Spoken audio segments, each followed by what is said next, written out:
Series शक्ति online classes में फिर से स्वागत है। अपना चैप्टर नंबर चल रहा था 4 सारणिक, जिसमें हमने 4.1 के सारे क्वेश्चन कर लिए थे और 4.2 से पहले हमने सारणिकों के गुणधर्म क्या है वो सारे हमने पढ़ लिए। प्रारंभिक संक्रियाएं हमने पढ़ ली, दो सारणिकों का गुणा कैसे करना है वो भी हमने पढ़ लिया। तो आज हम पढ़ेंगे 4.2 के क्वेश्चन।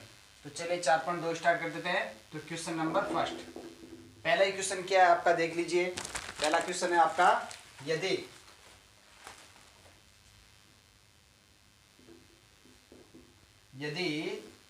LM23 बराबर 0 हो तो L अनुपात M ज्ञात कीजिए। चलिए, तो ये आपका क्वेश्चन। देखिए, एक सारणिक दे रखी है, दो क्रम की सारणिक दे रखी है, जिसके अंदर दो ये आपके चर है L और M। आगे बात समझ में। और इस सारणी का जो मान दे रखा है वो क्या है, 0 है। तो आपको अनुपात ज्ञात करना है L अनुपात M। तो आप देखिए, दो क्रम की सारणी का मान निकालने का तरीका आपको पता है। दी गई सारणिक क्या है, LM23, और ये भी दिया हुआ है कि इस सारणी का मान क्या है, 0। देखिए, इस सारणी का मान 0 दे रखा है। अब आप बताइए, इस सारणी का जो मान होगा वो हम कैसे निकालेंगे। देखिए, क्रॉस गुणा करवाना है। इस प्रकार दो क्रम की सारणी का मान कैसे निकालते हैं, ये देन इंप्लाइज इस सारणी का मान क्या हो जाएगा, 3L माइनस 2M बराबर 0। तो यहां से 3L बराबर क्या आ जाएगा, 2M। तो यहां से L बटा M बराबर क्या आ जाएगा, 2/3। अतः ये L बटा M क्या है, L और M का अनुपात ही तो है। अतः L अनुपात M क्या आ जाएगा, 2:3। तो ये है आपका पहला क्वेश्चन। चलिए अगला क्वेश्चन कर लेते हैं।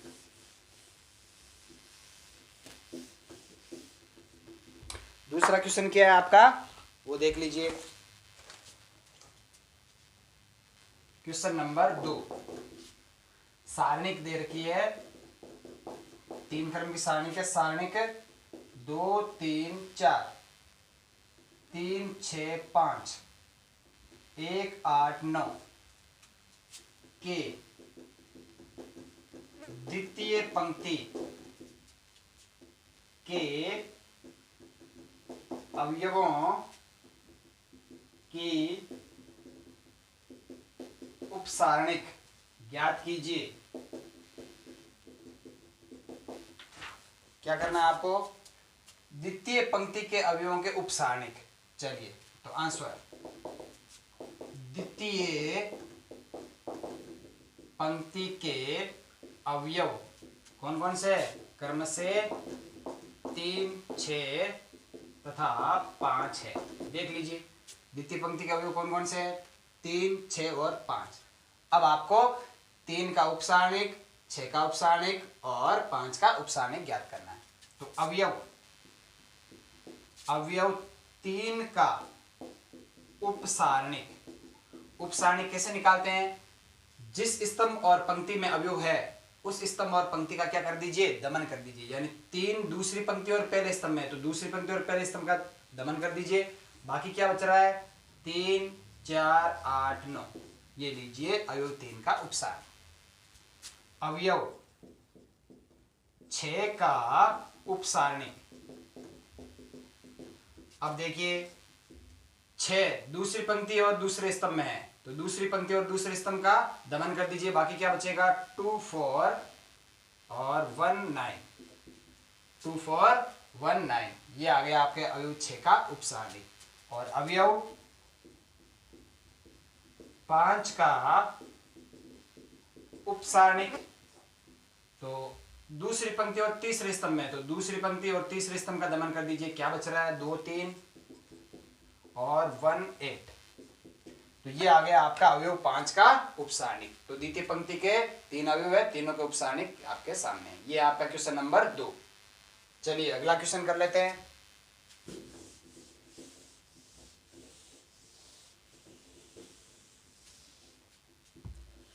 अगला क्वेश्चन है क्या है आपका, क्वेश्चन नंबर 3। क्वेश्चन नंबर 3 देख लीजिए। सारणिक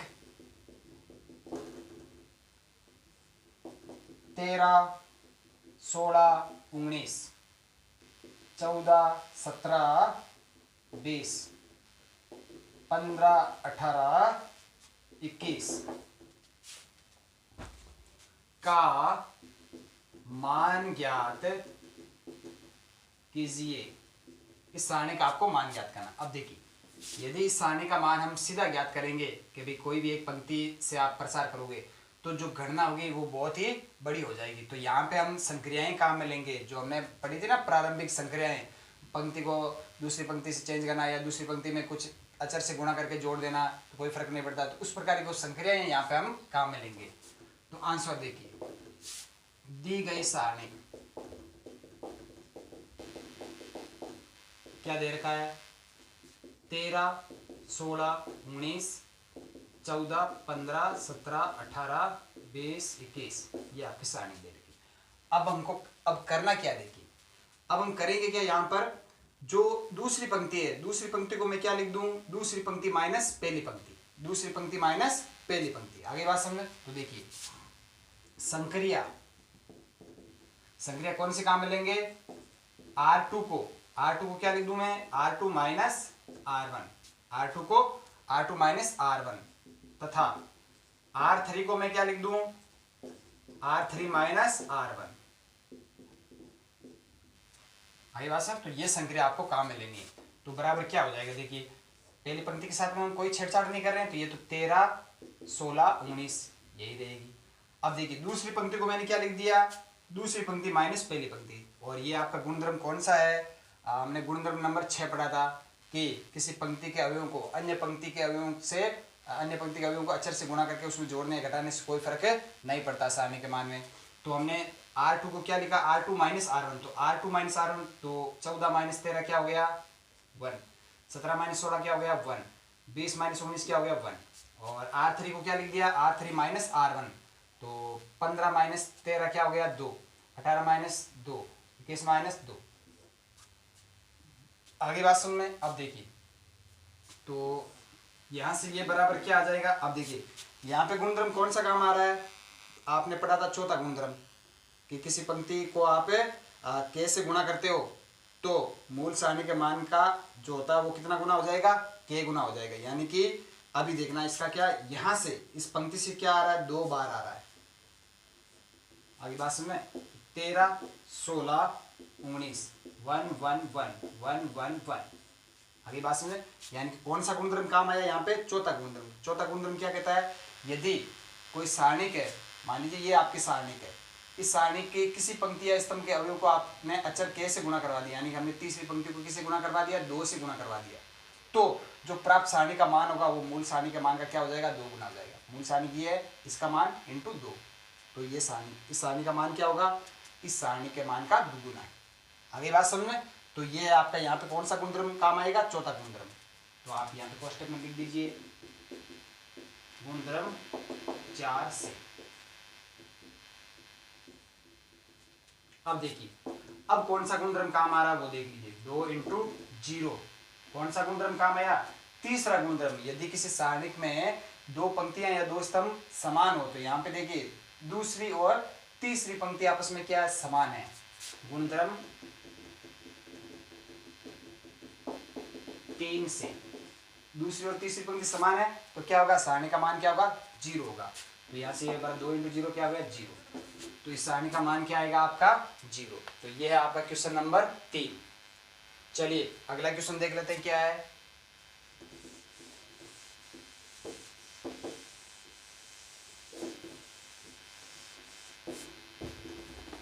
यदि किसी सारणी के प्रथम व तृतीय स्तंभों को आपस में बदल दे तो सारणी के मान पर क्या प्रभाव पड़ेगा। तो इसका आंसर सीधा ही है, चौथा क्वेश्चन देख लीजिए, मौखिक आपको बता देता हूं। यदि किसी सारणी के प्रथम व तृतीय स्तंभों को आपस में बदल दे सारणी के मान पर क्या प्रभाव पड़ेगा। कौन सा गुणधर्म है, गुणधर्म number 2।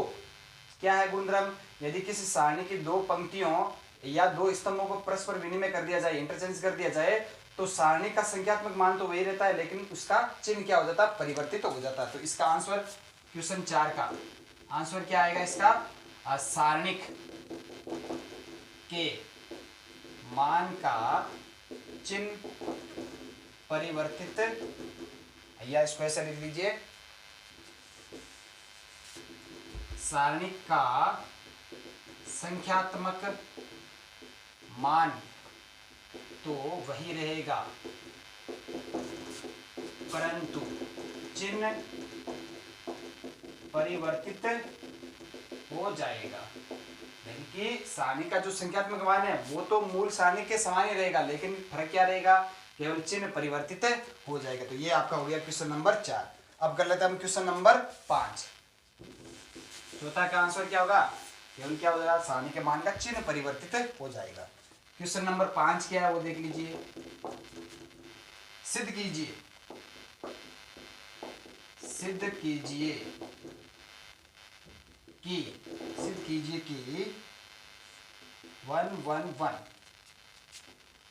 YZ ZX XY YZ ZX XY Y plus Z Z plus X X plus Y बराबर X minus Y Y minus Z Z minus X। ये आपको क्या करना है, सिद्ध करना है। अब देखिए, तो ऐसे क्वेश्चन हम देखिए एक साइड लेके चलेंगे, ये लेफ्ट हैंड साइड लेके चलेंगे और इससे हम ये राइट हैंड साइड लेके आएंगे। और लेफ्ट हैंड साइड में क्या करना है, देखिए सारणी का प्रसार आपको सीधा आप प्रसार नहीं करना, आपको कि पहली पंक्ति से कर दे, पहले स्तंभ से कर दे, सीधा प्रसार नहीं करना। आपको मैक्सिमम कोई भी पंक्ति या स्तंभ में आपको मैक्सिमम 0 लेके आने हैं, मैक्सिमम 2 0 तो आपको लेके ही आने हैं। 3 आ जाए वो अलग बात है, 3 आ जाएगा 0 तो सीधा ही मान क्या हो जाएगा, सारणी का 0 हो जाएगा। तो आपको मैक्सिमम क्या करना है, कोई भी स्तंभ या कोई भी पंक्ति में क्या करना है, आपको मैक्सिमम 0 लेके आने हैं। आगे बात समझ। तो यहाँ पे काम आएगी आपकी संक्रियाएं। तो देखिए कैसे, तो LHS लेफ्ट हैंड साइड, तो लेफ्ट हैंड साइड बराबर क्या है आपकी 1 YZ Y plus Z 1 ZX Z plus X 1 XY X plus Y। अब देखिए, अब क्या करेंगे, यहाँ पे हम क्या करेंगे, R1 को मैं क्या लिख दूं, R1 माइनस R2, R1 को क्या लिख दूं, R1 माइनस R2। तो ध्यान से देखना, R1 को R1 माइनस R2, R1 को चेंज करके मैंने क्या लिख दिया, R1 माइनस R2, और R2 को मैं चेंज करके क्या लिख दूं, R2 माइनस R3। ये संक्रियाएं आपको काम में लेनी है। तो ये बराबर क्या हो जाएगा, R1 को लिखा R1 माइनस R2, तो देखिए R1 में से R2 घटाएंगे, 1 में से 1 घटाएंगे, क्या आ जाएगा आपका 0, और YZ में से ये घटेगा ZX, तो YZ माइनस ZX, और Y प्लस Z में से घटेगा Z प्लस X, तो Z से Z तो कैंसिल हो जाएगा, क्या बचेगा Y माइनस X। और R2 को मैं क्या लिख रहा हूँ, R2 माइनस R3, यानी कि R2 में से R3 घटाना है, तो 1 में से 1 0, ZX माइनस XY, और फिर यहाँ पे क्या बचेगा आपका XX हो जाएगा कैंसिल, Z माइनस Y। आगे बात समझें, और ये सेम रहेगा 1 XY X प्लस Y।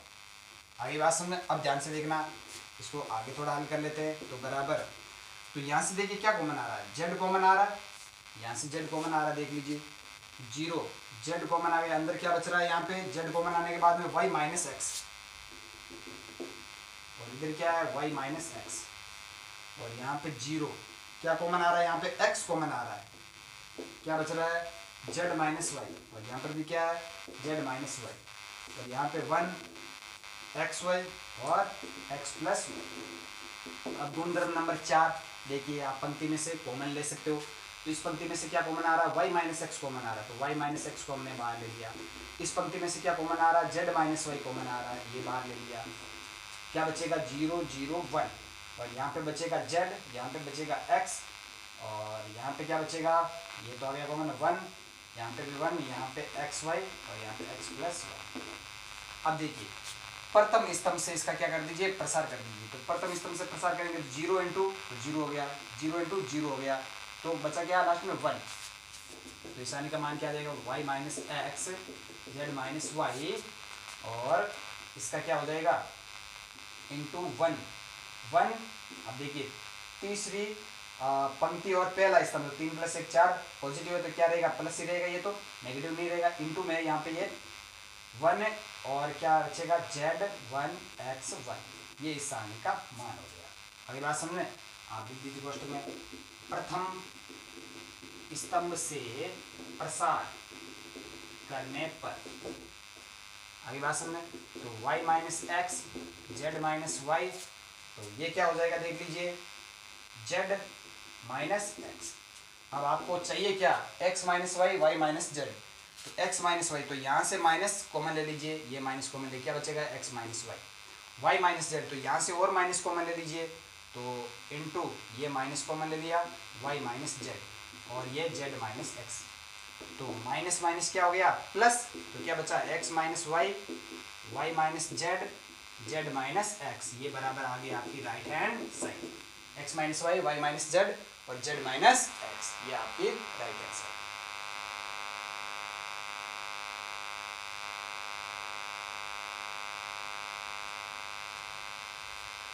इसको थोड़ा ऊपर लिख देते हैं, लाइन का, तो यहाँ लिख लीजिए बराबर में। देखिए माइनस माइनस क्या हो गया आपका प्लस, तो क्या बचा x माइनस वाई, और ये y माइनस जेड, और ये z माइनस एक्स, ये बराबर आपकी आ गई राइट हैंड साइड, ये आपकी राइट हैंड साइड। तो ये आपका क्वेश्चन नंबर 5। चलिए अगला क्वेश्चन देख लेते हैं। क्वेश्चन नंबर 6 क्या है,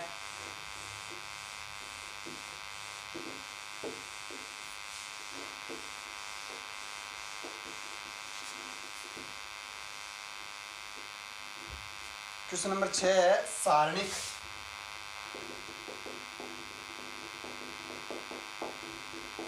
सारणिक क्या दे रखी है आपको, 0 a स्क्वायर b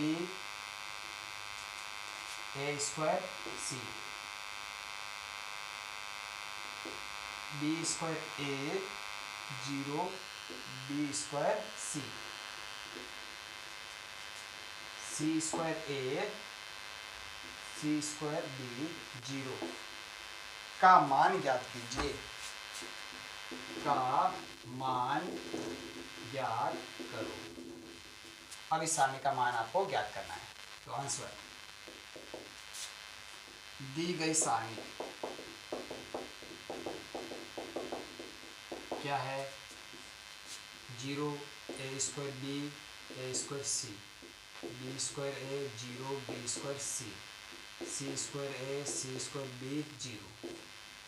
अब देखिए क्या हो रहा है यहाँ पे, प्रथम स्तंभ देखिए, प्रथम स्तंभ में देखिए a स्क्वायर और ये 0, तो 0 में इंटू a स्क्वायर कर दो, वापस क्या रहेगा 0 रहेगा। इसका मतलब क्या, प्रथम स्तंभ में a स्क्वायर उभयनिष्ठ है। आगे बात, तो यहाँ पे गुणधर्म नंबर आपका कौन सा लगेगा, चौथा गुणधर्म। चौथा गुणधर्म देख लीजिए, तो यहाँ से a स्क्वायर का आप बाहर ले सकते हो।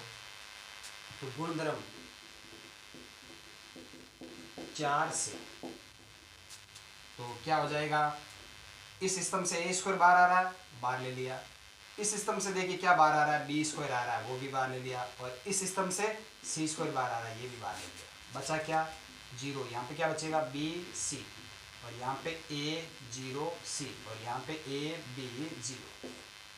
अब देखिए वापिस गुणधर्म 4 लग रहा है, अब पंक्तियों पे लगेगा। देखिए इस पंक्ति से a आ रहा बाहर, इस पंक्ति से b आ रहा है, इस पंक्ति से c आ रहा है। उन्हें गुणधर्म 4 से a square into b square into c square into क्या बाहर आ रहा है, पहली पंक्ति से a, दूसरी पंक्ति से b, तीसरी पंक्ति से c, क्या बचेगा 0 1 1, यहाँ पे 1 0 1, और यहाँ पे 1 1 0। आगे बात समझे।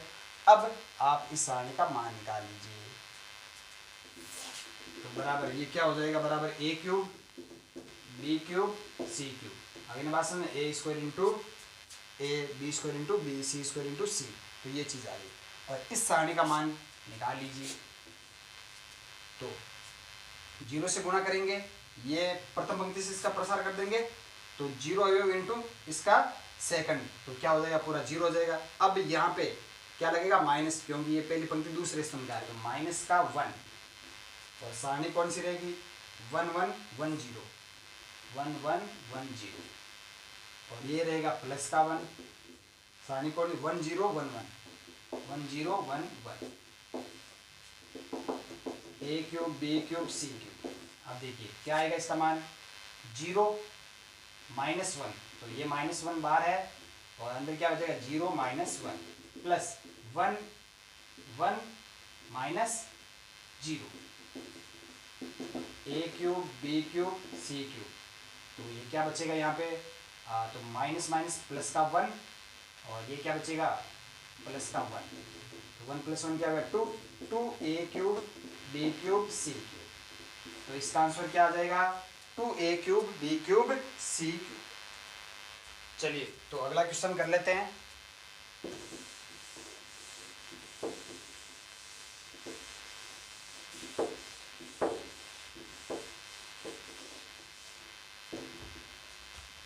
तो 6 क्वेश्चन कर लिए। क्वेश्चन नंबर 7 देख लीजिए।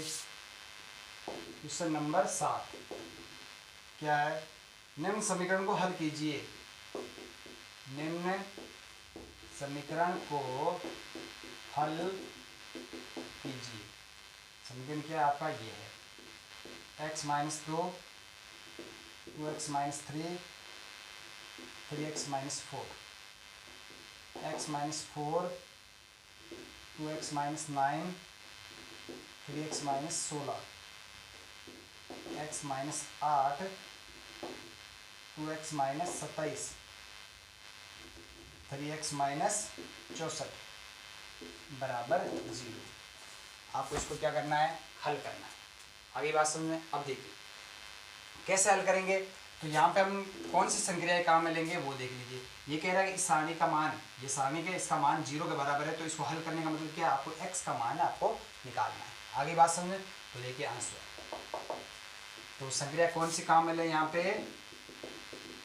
आपको मैक्सिमम क्या करना है, किसी पंक्ति या स्तंभ में आपको मैक्सिमम 0 लेके आने हैं। आगे बात समझे, यानी कि इसको थोड़ा छोटा रूप बनाना है इसका। तो देखिए R1 को मैं लिख देता हूँ, संक्रिया कौन सी काम में, R1 को लिख दिया मैंने R1 - R2 तथा R2 को लिख देते हैं R2 - R3। ये संक्रिया आप काम में ले लीजिए। तो ध्यान से देखना, दैट इम्प्लाइज क्या हो जाएगी, R1 को मैं क्या लिख रहा हूँ R1 - R2, तो x - x क्या हो गया, ये तो x x कैंसिल हो गया, -2 -4, तो क्या हो जाएगा माइनस माइनस प्लस, तो क्या बचेगा केवल 2। देखिए x - 2 में से x - 4 घटाना है, तो केवल क्या बचेगा 2 बचेगा। यही क्या है R1 - R2, यानी संगत अवयव में से आपको घटाना है। अब 2x - 3 में से 2x - 9 घटाएंगे, तो इसमें से ये घटेगा तो क्या रहेगा 0, और ये क्या बचेगा प्लस का 6, और यहाँ पे ये तो हो गया कैंसिल, तो प्लस का 12 12 4 16। आगे बात सुने, ये तो हमने लिख दिया R1 को हमने क्या लिखा R1 - R2। अब R2 को ये कह रहा है कि R2 को लिख दीजिए R2 - R3, तो x - 4 में से x - 8 घटाएंगे तो क्या बचेगा आपका 4, और यहाँ पे क्या बचेगा 18। आगे बात समझ, और यहाँ पे क्या बचेगा 48, ये बचेगा। अब ये जो बचा है वो लिख दीजिए x - 8 2x - 27, यानी R3 को हम सेम ही रख रहे हैं 3x - 64 बराबर 0। आगे बात समझ में, ये आ गई संक्रिया। अब देखिए प्रथम पंक्ति से 2 कॉमन आ रहा है और दूसरी पंक्ति से भी 2 कॉमन आ रहा है। प्रथम पंक्ति से 2 आ रहा है, दूसरी पंक्ति से भी 2 आ रहा है, तो गुणधर्म 4 से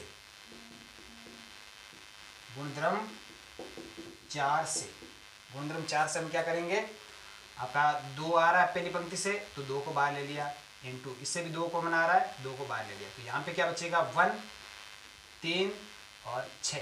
यहाँ पे क्या बचेगा 2 और 9 और कितना बचा 24 2 48, और ये सेम रहेगा x - 8 2x - 27 3x - 64 बराबर 0। आगे बात समझ में, तो इससे आगे बढ़ते हैं।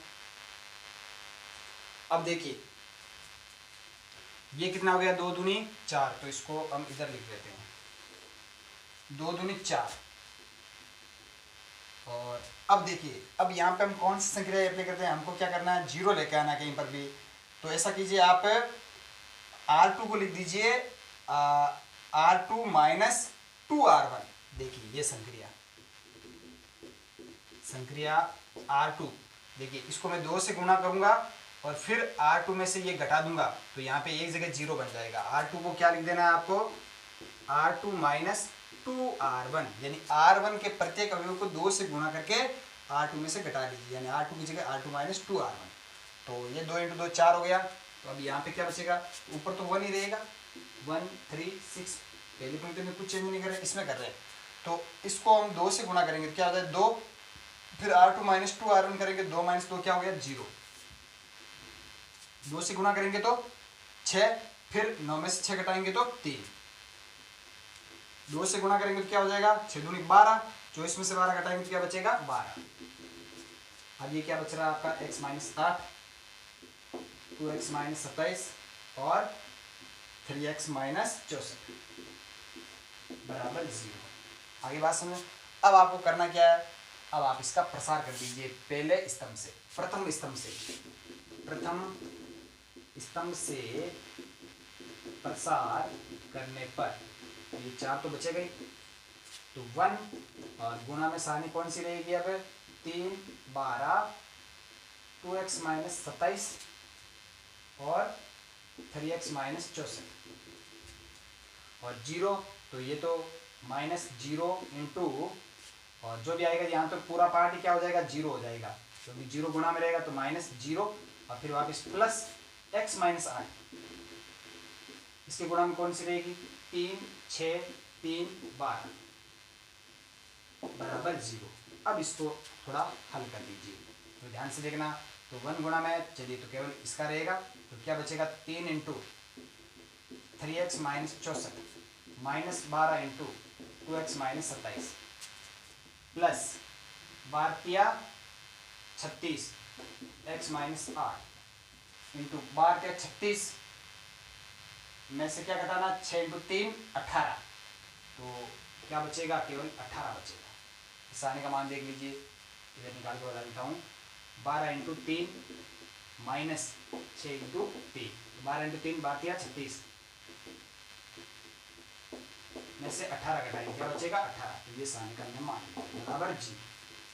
कर लीजिए इसको और हल, 3 3 9 9x माइनस 3 इंटू 64 कितना होता है 4 3 12 के लिए हासिल की 1 6 3 18 1 19 192 माइनस 12 24x और 12 को और 27 को गुणा कर लीजिए, माइनस माइनस क्या हो जाएगा प्लस, तो 27 दूँ 54 का चौका हासिल की 5 27 और 5 32 प्लस 18x माइनस 8 64 का चौका हासिल की 8 से 14 144, तो ये आ गया, ये बराबर क्या आ गया 0।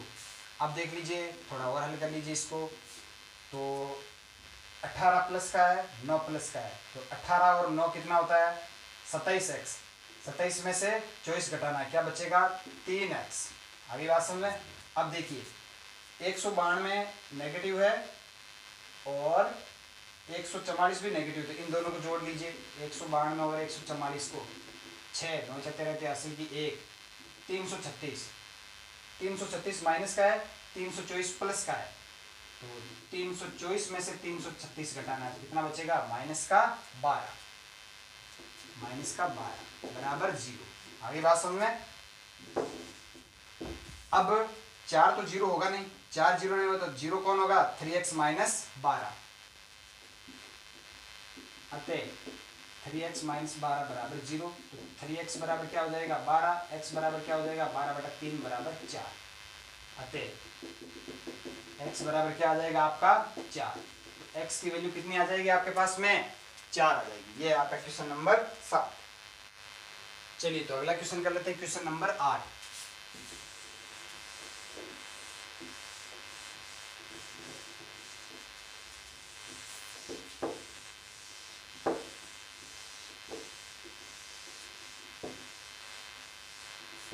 क्वेश्चन नंबर 8 क्या है वो देख लीजिए। क्वेश्चन नंबर 8, बिना विस्तार के सिद्ध कीजिए, बिना विस्तार के सिद्ध कीजिए, बिना विस्तार के सिद्ध कीजिए कि सारणी a b c x y z p q r बराबर है इस वाली सारणी x y z p q r a b c बराबर है y x z b a c q p r. आपको सिद्ध करना है कि ये तीनों सारणी क्या है, बराबर है। तो आंसर, मान लीजिए आप इन सारणी को नाम दे दीजिए। तो बाईं ओर से क्रम से डेल्टा 1, डेल्टा 2 तथा डेल्टा 3 सारणिक है। यानी कि ये डेल्टा 1 है, ये डेल्टा 2 और ये आपका डेल्टा 3। आगे बात समझ में। अब देखिए, अब आपको सिद्ध करना है डेल्टा 1 बराबर डेल्टा 2 बराबर डेल्टा 3। अब देखिए दिया है आपका डेल्टा 1 बराबर क्या दे रखा है, a b c x y z p q r. अब देखिए, अब इसमें मैं क्या करता हूँ, R1 और R2 को परस्पर चेंज कर देता हूँ, R1 और R2 को परस्पर चेंज कर देता हूँ। यानी कि पहली और दूसरी पंक्ति का परस्पर क्या कर देता हूँ, मैं विनिमय कर देता हूँ। अब गुणधर्म नंबर 2, यदि आप सारणी की दो पंक्तियों का परस्पर विनिमय करते हो तो सारणी का मान क्या होता है, संख्यात्मक मान सेम रहता है, लेकिन चिन्ह क्या हो जाता है, परिवर्तित हो जाता है। तो अब यहाँ से डेल्टा 1 बराबर क्या आएगा बताना। तो जैसे हमने पहली और दूसरी पंक्ति का परस्पर विनिमय का चिन्ह चेंज हो गया, यानी क्या आ गया, -1 गुणा आ गया। यानी कि x y z a b c p q r. आगे बात समझ। यानी कि अब ये जो डेल्टा 1 है, ये सारणी और ये सारणी आपस में क्या है, बराबर है। ये वाली और ये वाली आपस में क्या है, बराबर है। क्यों? क्योंकि हमने दो पंक्तियों का क्या कर दिया, विनिमय कर दिया। तो क्या हो जाएगा, सारणी के मान का क्या हो जाएगा, चिन्ह परिवर्तित हो जाएगा, यानी सारणी का चिन्ह परिवर्तित हो जाएगा। अब देखिए, अब मैं क्या करता हूँ, यहाँ मैं R2 और R3 को परस्पर विनिमय कर देता हूँ। R2 और R3 का परस्पर विनिमय कर देता हूँ। R2 यानी दूसरी पंक्ति और तीसरी पंक्ति का परस्पर विनिमय कर देता हूँ। तो फिर से सारणी का मान क्या हो जाएगा, चिन्ह चेंज हो जाएगा, यानी फिर ये माइनस हो जाएगी।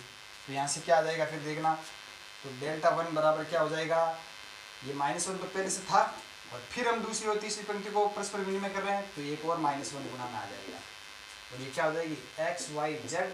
अब दूसरी और तीसरी को विनिमय कर दिया तो ऊपर क्या आ जाएगा, पी क्यू आर और ए बी सी नीचे आ जाएगा। तो यहाँ से डेल्टा 1 बराबर -1 इंटू -1 क्या हो गया, +1। ये बराबर क्या आ गया, x y z p q r a b c, और ये चीज़ क्या है, ये रही ये चीज़, और इसको हमने क्या माना है, डेल्टा। ये बराबर आ गया आपकी डेल्टा। ये दे दीजिए समीकरण नंबर 1। इसका मतलब डेल्टा 1 बराबर क्या है, डेल्टा 2। आगे बात समझ में। अब देख लेते हैं अगला। अब देखिए, फिर से लीजिए डेल्टा 1। नाउ डेल्टा 1 बराबर क्या है आपका, a b c x y z और पी क्यू आर। अब आप ऐसा कीजिए कि सारणी की पंक्तियों और स्तंभों को परस्पर क्या कर दीजिए, चेंज कर दीजिए। आपको पता है पहला ही गुणधर्म, यदि किसी सारणी की सभी पंक्तियों को स्तंभों में और स्तंभों को पंक्तियों में चेंज कर दे तो सारणी के मान में कोई परिवर्तन नहीं आता है। पंक्तियों को स्तंभ तथा स्तंभों को पंक्तियों में बदलने पर तो डेल्टा 1 क्या हो जाएगी, अब a b c x y z p q r. अब आपको इससे ये चीज़ लेके आनी है आपको, ठीक है।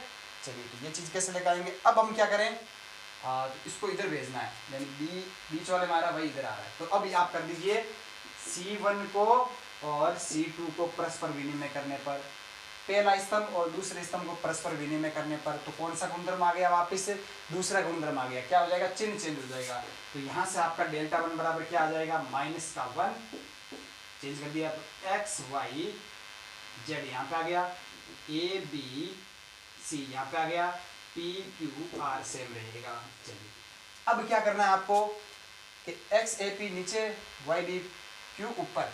अब आप क्या कीजिए, R1 और R2 का परस्पर विनिमय कर दीजिए। तो जैसे ही हम परस्पर विनिमय करेंगे कौन सा गुणधर्म लगेगा, दूसरा गुणधर्म। तो फिर से क्या हो जाएगा, सारणी का चिन्ह चेंज हो जाएगा। तो -1 और -1 और लग जाएगा। पहली और दूसरी पंक्ति को चेंज करना है, तो y b q x a p z c r. तो डेल्टा 1 बराबर क्या आ गया, -1 इंटू -1 क्या हो गया, +1। तो y b q x a p z c r क्या चीज़ है, ये रही। और इसको हमने क्या माना, डेल्टा 3, जो कि बराबर आ गया डेल्टा 3। ये समीकरण 2। अब देखिए समीकरण 1 क्या कह रहा है, डेल्टा 1 बराबर है डेल्टा 2 के। समीकरण 2 क्या कह रहा है, डेल्टा 1 बराबर है डेल्टा 3 के। तो समीकरण 1 व 2 से, अतः समीकरण 1 व 2 से डेल्टा 1 बराबर डेल्टा 2 बराबर डेल्टा 3, और ये डेल्टा 1 डेल्टा 2 डेल्टा 3 क्या है, क्रमशः ये इधर बाएं से पहली, दूसरी और ये तीसरी सारणी के। तो ये है आपका क्वेश्चन नंबर 8। तो आज की क्लास में अपने 4.2 के 8 क्वेश्चन हो गए। तो बाकी के जो क्वेश्चन बचे हैं वो हम करेंगे कल की क्लास में। तो आज के लिए इतना ही। अधिक से अधिक यूट्यूब चैनल को शेयर कीजिए, सब्सक्राइब कीजिए। कोई चीज़ समझ में नहीं आए तो कमेंट बॉक्स में लिखिए, यहाँ पे आपको वापस सोल्यूशन मिलेगा उसका। तो आज के लिए इतना ही, धन्यवाद।